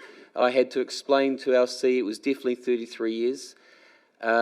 He has a specific PowerPoint, and he would like now to take this opportunity to take the stage, and the floor is yours. Thank you, Your Worship, and to Your Worship and fellow councillors. Our CE, Simon, and senior management team and the staff and general public. I want to say, start off saying It's been a real honour to get in a position and to last the distance that I've done. So first of all, I'd like to say a huge thank you to the residents of the Bream Bay Ward and for the Whangarei District and having the opportunity to represent you. I just want to do a little abstract scenario now. So 47 years ago, I was lucky enough to play for the North Auckland team that won the Ranfurly Shield. Now, when you play at that level and we're successful, we won it, we brought it home. But after the game, every Northerner that went to that game came around to our hotel and they said, we won the Shield. Now, patting us on the back. We won the Shield. And that's when you know what representation means. You're there doing a job for the whole province, in our case, the district. But I've always remembered that, and it's quite sincere because people at all levels recognise what representation is when you get like that. So it's very humbling to have had the support of residents of this amazing Bream Bay Ward for the past 33 years and have had a lengthy leadership role on council and be part of the development of the Whangarei District. My grateful thanks to my wife Flo, who has never advised me not to stand coming up to elections. Flo has been my rock, sounding board, and very successful re-election planner. And also to my family members that we drag into the scenarios. So I followed basic principles in my council years. You're there to represent the citizens and ratepayers. You're not staff. Put yourselves in other people's shoes before making decisions, because the decisions you make impact heavily on other people's and have lasting effects. So up here, I've got a photo just to start off. That is my first elected position as an 11-year-old at the Tidaki Primary School. And that is quite telling because I got to run the photo projector at all the afternoon movies. So I was a qualified carpenter. And as a dairy farmer, I was asked to stand for council. I was approached by the then Mayor Seminoff and members of the Progress team. And the Progress team is all about getting value for money, leading in the council in a really strong way, and to get rid of some of the fluffy stuff council had entered into just straight after the amalgamation of all the councils. In that role, I was identified as having a few strengths that I could add value to. One was to bring the rural farming sector into the community, and also my liaison with sports. I'd be seen as a sports portfolio holder in that team. So everyone was given a set role, and we had some pretty heavy weights. If you see up in the mural photos up at the end wall there, Stan Seminoff was the lead. And in those days, we had two principles, and it's ones that I'd like council to get back to if we can. One, when you've got competent people around the table, the mayor's job should be used in the team. The best person in the room, just like in that Ranfurly Shield team. You don't leave half your team on the sideline. You've got to use your very best. So the Progress team had Wally Yovich as the finance chair, and we followed the financial advisor. It was his job to get the finance right. And we expect the same going forward. But it was so heartening when the team actually said, we're going to do something, we got the staff on side, and we did it. A classic point is in today's agenda, closing of the Gome Dam at Hikarangi. The answer was Dave Cullum, who was a member of that Progress team. He just said, we'll put a pipeline out there and we won't have to worry about the Gome Dam again. That was done virtually straight away. If I had a problem, it is solved and move on. So over the years, I've had 64 fellow councillors I've worked alongside. Sadly, now 13 are deceased. I've been appointed Deputy Mayor on 3 occasions by Mayor Peters, Cuthbert and Cockerello.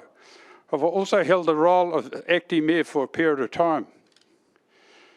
In this time, the Whangarei population has risen from 64,000 to 104,000. And now we rank in local government indexes as a Metro Sector Council. This is alongside Christchurch, Dunedin, Wellington, Hamilton, Tauranga. Whangarei District Council is the only district council in this grouping. We are the 8th biggest council across New Zealand, and Whangarei District Council now have 415 staff, up from 185 when I first sat in the seat around this table. With an annual spend of $260 million, 42 million when I first started. External debt was 43 million when I started here. It is now 295 million as of yesterday's meeting, finance meeting. I held the chairmanship of Works and Services, Infrastructure and Inner City Development Committee for 12 years under 3 different mayors.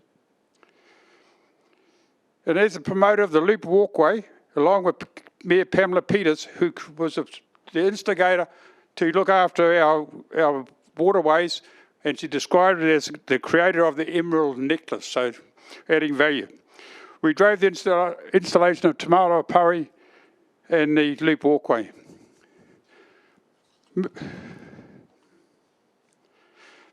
Moving on, this was a favourite project, but so necessary to create a loop. As chairman of the Inner City Development Committee, we had a third of the traffic going across through the CBD, and this is one way of leaving it. This was a fantastic project because it is led by Councillor Greg Martin, who is head of infrastructure. I was the deputy mayor. We employed Trevor Griffiths as a project manager, and we did a bit of scoping, what we've been asking for a long time, get the scope right. So we sat down with a working group that contained 5 komatuas, our CE, all our roading staff, and a subcommittee of councillors, and we scoped the job out. Interesting to note, in the final design here, right at the top there, that is basically a Maori fishhook, and that comes from that consultation. In those fishhooks, there's 80 tonne of weight that actually lift the bridge. It's actually environmentally friendly because they do most of the lifting. But so we moved on. So we're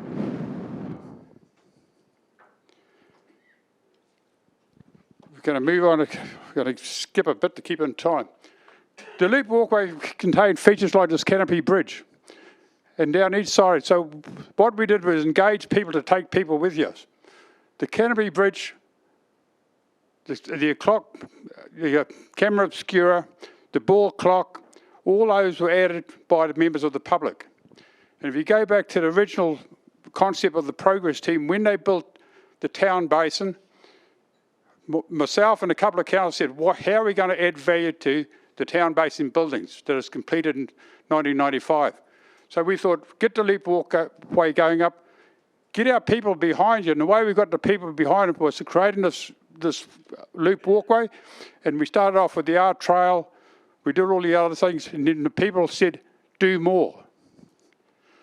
So we did. We developed Pari Island. Because remember back, that was a landfill.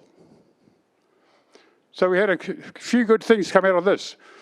We shifted the landfill out to Purua. We created a Cinder City Park. We still had the people on side. So they said, do more. So council did. We actually put up, Northland Rugby, Bike Northland, that new car park, and the other sports fields there, plus the teenagers' playground. So that's just taking people with you.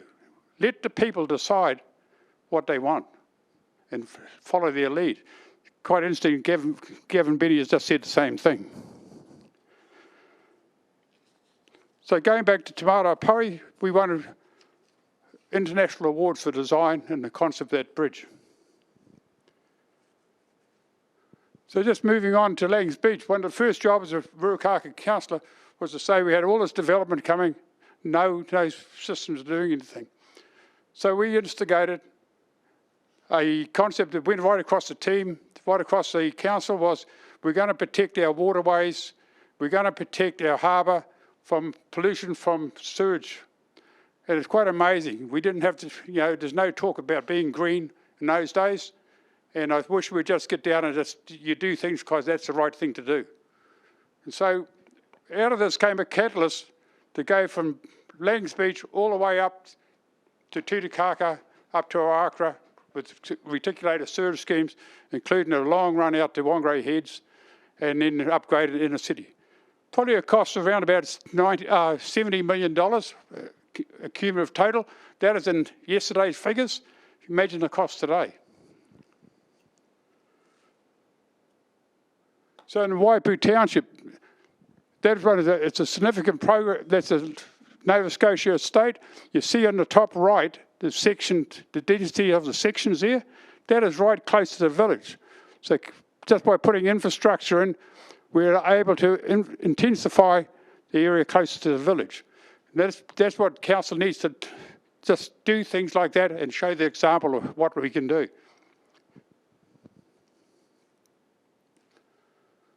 This is an interesting one. Whangarei Point, 1961, before the oil refinery. Just have a look at that coastline.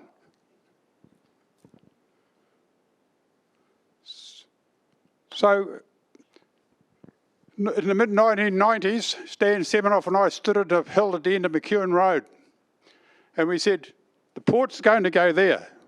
What do we as the Whangarei District Council have to do to accommodate that? So, in those days, when you're part of a progress team or you're part of council, well, the best idea is actually ask the people what they'd like. So we started work on the Marsden Point structure plan, and this would be, without doubt, the most successful plan of any that's gone through Whangarei District Council, because the economic benefits that we've got out of this is immense. So the port went ahead. Just backtrack. During the consultation period for the Marsden Point structure plan, at one stage there's 3 councillors as commissioners sitting alongside 2 trained commissioners to hear the local people talk about this development. You'll notice there the canal for the marina at Marsden Point, and the ocean outfall was over the other side. Through consultation and taking the people with us, we were able to get both those consents awarded without going to the Environment Court. And that is the first in New Zealand on salt water. So you learn a bit as you go along. That structure plan enabled this to happen. All that residential area at Whangarei Point now. Remember that photo you saw just a while ago? So that's all new development. That there, in the previous photo, has all happened in less than 25 years. That is why the future development strategy, a lot of this work has to be taken seriously. Because if it's not, you would get caught. The best thing about this structure plan, we formed a coalition with all the developers into Bream Bay Landowners Association, that we only told this developers got told one story what council was going to do, instead of every applicant and every company getting different stories. And I think, and Simon was involved with that, but I think it's very well done. But out of doing the structure plan, we actually were tied to doing various things to enable growth. And one is to build the Wilson Dam. And our CE knows a lot about that because he is actually in charge of it, the build. I know the pleasure he got out of working through that with the community, but delivering a really, really good product at the end.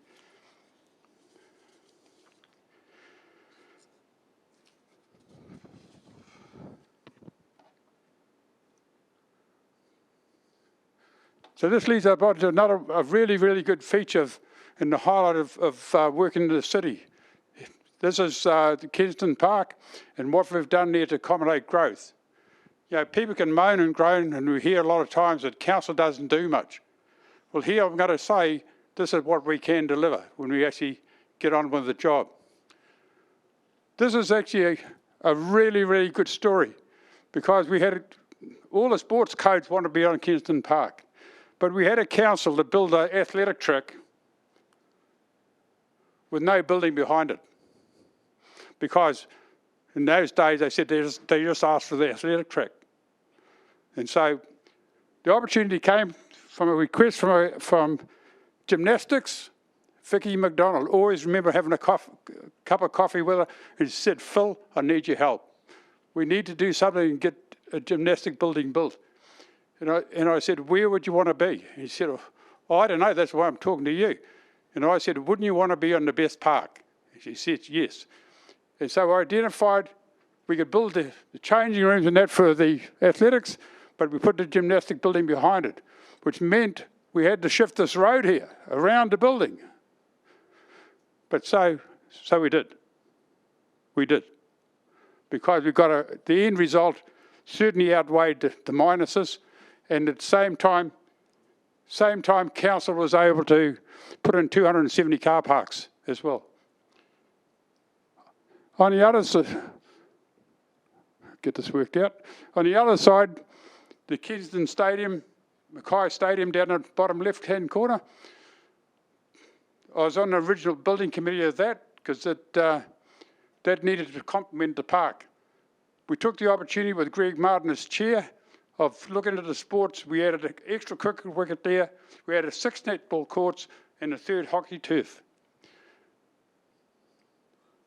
But all up council, and this is, people find this really hard to believe, all up councillors purchased 42 houses around that park to enable growth. Calculated out today, we'd get scared and we wouldn't do it. You know, that is why you have a plan, stick to the plan, because your eyes should be on the prize at the end. But 42 houses to accommodate that, and it's still got room to go. And that's why in our Kensington Park Management Plan, it does say we can expand the park out to the railway line. Brings me back to Semenov Stadium and our vision to be the best in the sports and as a regional centre across New Zealand. That's what we used to have before we had developments. 38,000 official attendees. This is what we've got now.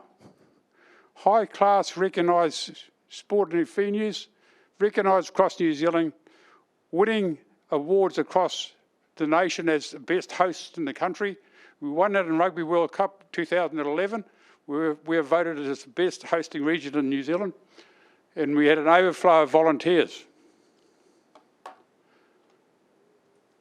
And we recently had this game, Scotland playing the New Zealand Maoris.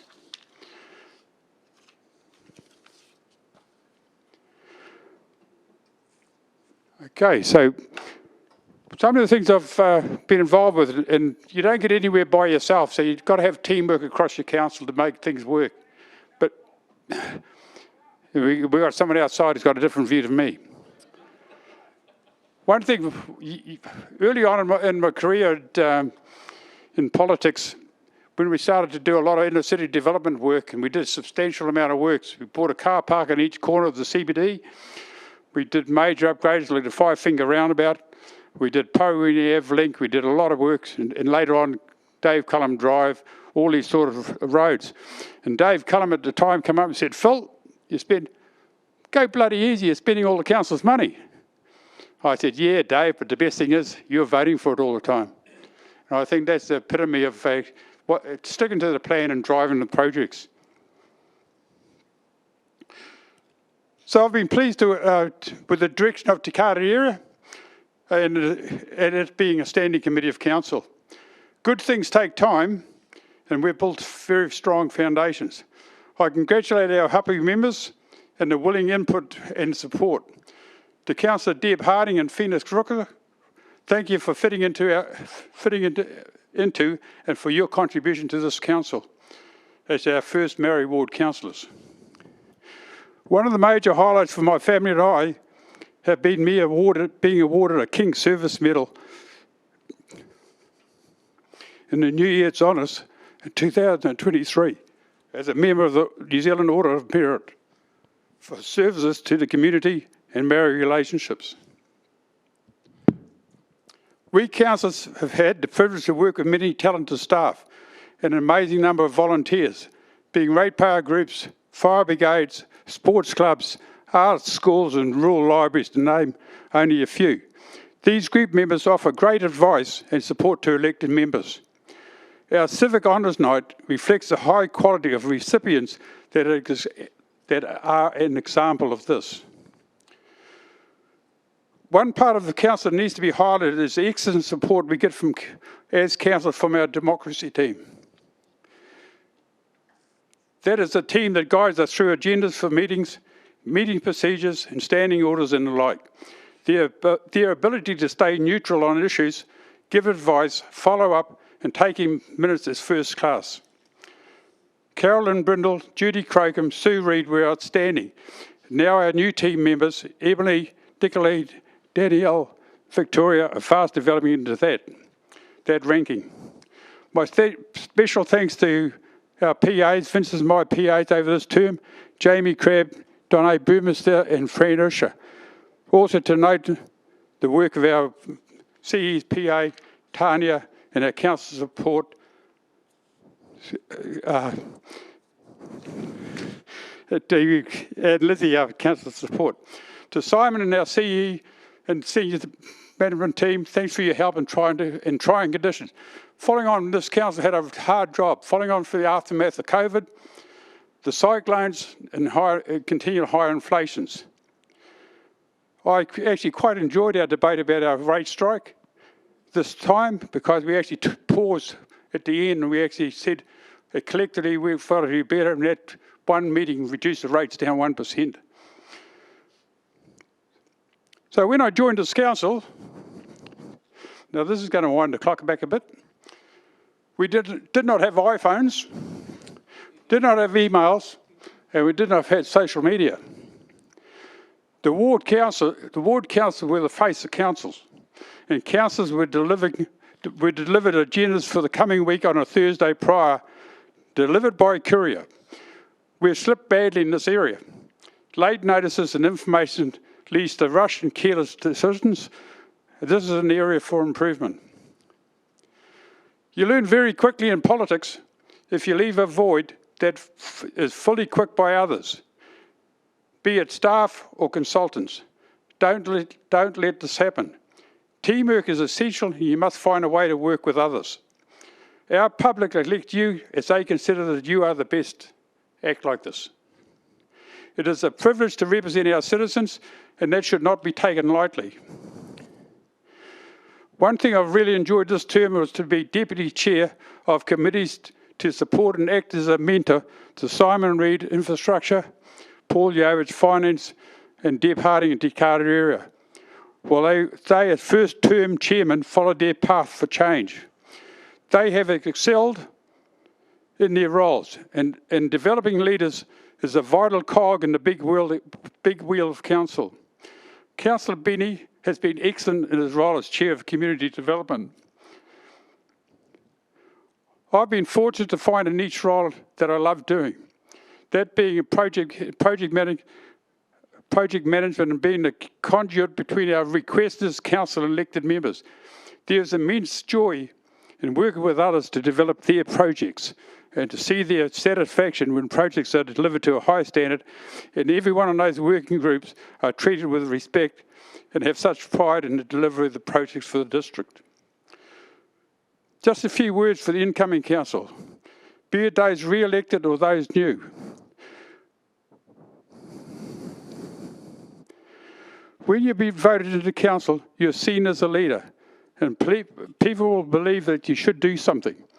You've been voted in to influence. So do what you can to do that. Influence as much as you can. I retire true to my convictions of always placing the ratepayers first.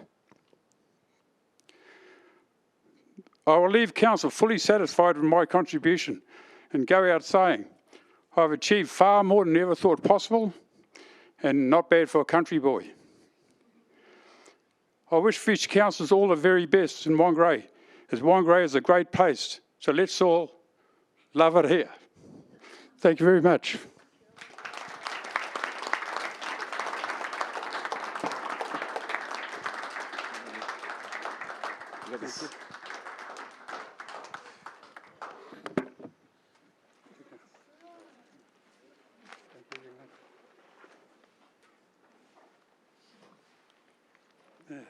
Any last words, Phil? Later on, Be a good lunch, thank you.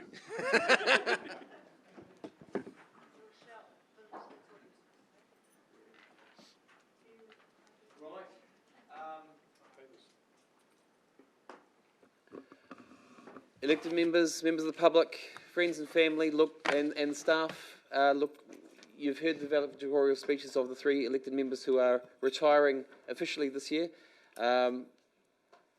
This is an important occasion for every one of us, and from this being the meeting on the 25th of September at 12:45, I officially call this meeting closed.